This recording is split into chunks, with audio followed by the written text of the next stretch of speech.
বাইরে গেছে না, ওই 10 মিনিট আমরা নামাজের ট্রেনিং দিই। রাজি আছেন তো আপনারা সবাই? আচ্ছা, আমাদের মাদ্রাসার ছাত্ররা কই? তুমি আসো দেখি, তুমি আসো, তোমাদেরকে দিয়ে শুরু করি। এদিকে দাও, হ্যাঁ দাঁড়াও, এটা থাকো, এটা বন্ধ এখন মসজিদের ভিতরে। ওটা দেখা যায় মতো করে দেন। আপনারা দেখতেছেন আমার পিছনের গুলা, যারা ভিতরে আসেন, না দেখলে দেখতে হবে, না দেখলে বুঝবেন না। আমরা নামাজ শুরু করবো, এই তো নামাজের একটা নিয়ম বলে দিচ্ছি। দেখেন, নামাজের 4টা অবস্থা। একটা হচ্ছে দাঁড়ানো অবস্থা, একটা হচ্ছে রুকুর অবস্থা, একটা হচ্ছে সাজদার অবস্থা, আর একটা হচ্ছে বসা অবস্থা। কয় অবস্থা নামাজ?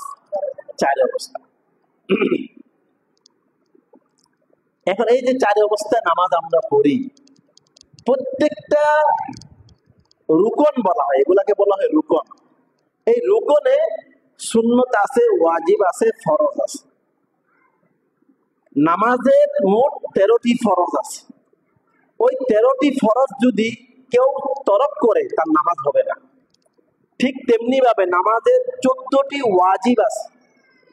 ওই ওয়াজিব গুলো যদি কেউ ছেড়ে দেয়, তারও নামাজ হবে না, নামাজ আবার পড়তে হবে। ফরজ ছাড়লে যেভাবে নামাজ হয় না, ওয়াজিব ছাড়লেও নামাজ হয় না, দৌড়াই দিতে হবে। কিছু আছে সুন্নত মুস্তাহাব, এগুলা ছুটে গেলে নামাজ হয়ে যাবে, তবে মাকরু হবে, রসুলের তরিকা মতো হয় নাই।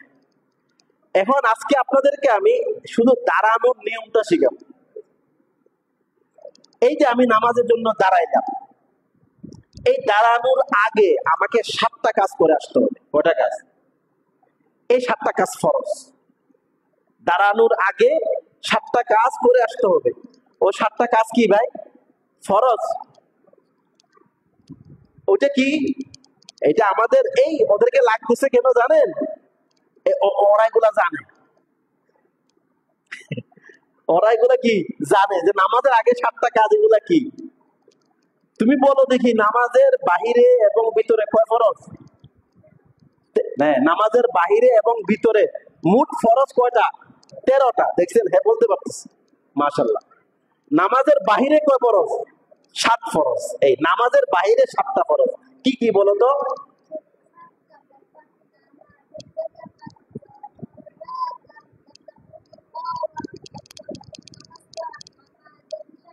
এই 7টা কাজ বলে ফেলছি। আপনারা যে মাদ্রাসায় দেন, এই ফায়দা দেখতেছেন? এই খুব বড় বড় হুজুররা যেগুলো জানে, হ্যাঁ এগুলো জানে, বুঝে না, ছোট, হ্যাঁ, কিন্তু তাকে হুজুরা শিখিয়ে ফেলছে। এই মাদ্রাসা পড়ার ফজিলত।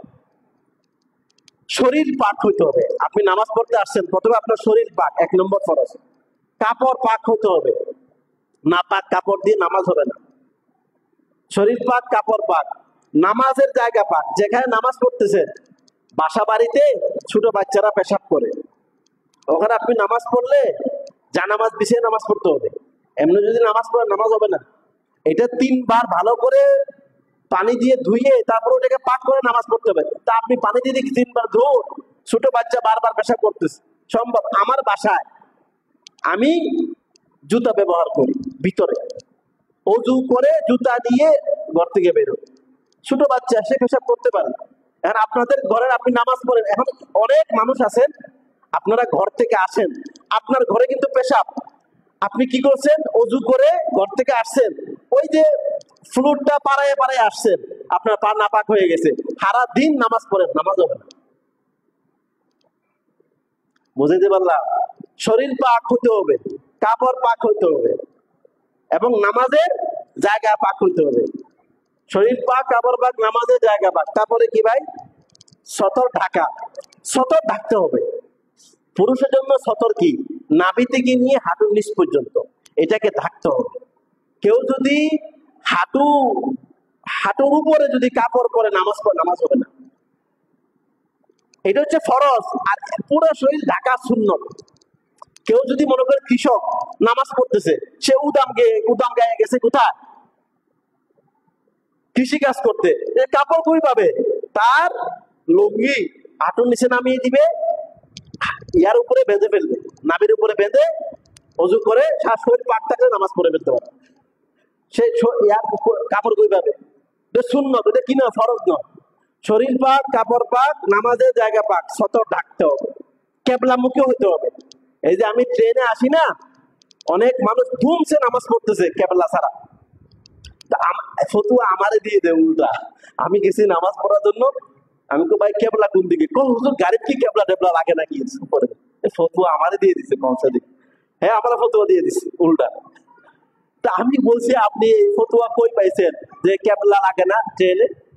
আপনি গাড়িতে ট্রেনে ফরজ নামাজ, নফলের জন্য কথা আলাদা, ফরজ নামাজ পড়তে যেখানেই থাকেন কেবলা লাগবে, কেবলা ছাড়া হবে না, কেবলার দিকে ফিরতে হবে। ট্রেনে কম্পাস দিয়ে দেখে নিতে হবে যে কেবলা কোন দিকে, ওদিকে নিয়ে বানতে হবে। তাহলে কেবলামুখী হওয়া, ওয়াক্ত মতো নামাজ পড়া, নামাজের ওয়াক্ত হতে হবে। অনেক বৃদ্ধ মা বাবা আছে এশারে আজান দেয় নাই, নামাজ পড়ে ঘুমাই গেছে, হয় নাই নামাজ, মানে এশারে ওয়াক্ত ঢুকতে হবে। অনেক বৃদ্ধ মা বাবা বাড়িতে বুঝাইতে হবে যে এশারের মা আজান, আমাদের দেশে সাধারণত গ্রাম অঞ্চলে ওয়াক্ত ঢুকার সাথে সাথে আজান দিয়ে দেয়, ওয়াক্ত ঢুকার সাথে সাথে আজান দিয়ে দেয়। চেষ্টা করতে একটু কষ্ট করে আজানের পরে নামাজটা পড়তে হবে, ওয়াক্ত ঢুকার পরে। বুঝাইতে পারলাম? ওয়াক্ত ঢুকার পরে নামাজ পড়বে, ওয়াক্ত মতে নামাজ পড়া, নামাজের নিয়ত করা। আপনি নামাজের নিয়ত করতে হবে, নামাজের নিয়ত পড়া না, নামাজের নিয়ত করা। একটা হচ্ছে নিয়ত মুখে পড়া, পড়া না, নিয়ত করা। নিয়ত বলা হয় অন্তর অন্তরে, আমি নামাজ পড়বো জুমার নামাজ, এই নিয়ত অন্তরে হইলে হয়ে যাবে। আমি একবার ছাত্র জমানায় পরীক্ষা চলতেছে, আমি মনে করছি এটা আসরের নামাজ, আসলে ওটা ছিল জোহরের নামাজ। মানে আমি নিয়ত করছি ওইটা আসরের নামাজ পড়ে, নামাজ পড়ে আসছি। কিরে ছাত্ররা আসে না কেন? পরে ওরা আসছে, এত দেরিতে আসলে কেন? আসরে পড়বো, তাড়াতাড়ি আসো, তুমি দেরি করলা কেন?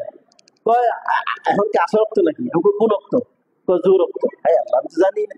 মানে ওই পরীক্ষা ঝামেলায় ওইটা ছুটে গেছে যেখান থেকে, নামাজ আবার দৌড়াই দিতে হয়েছে।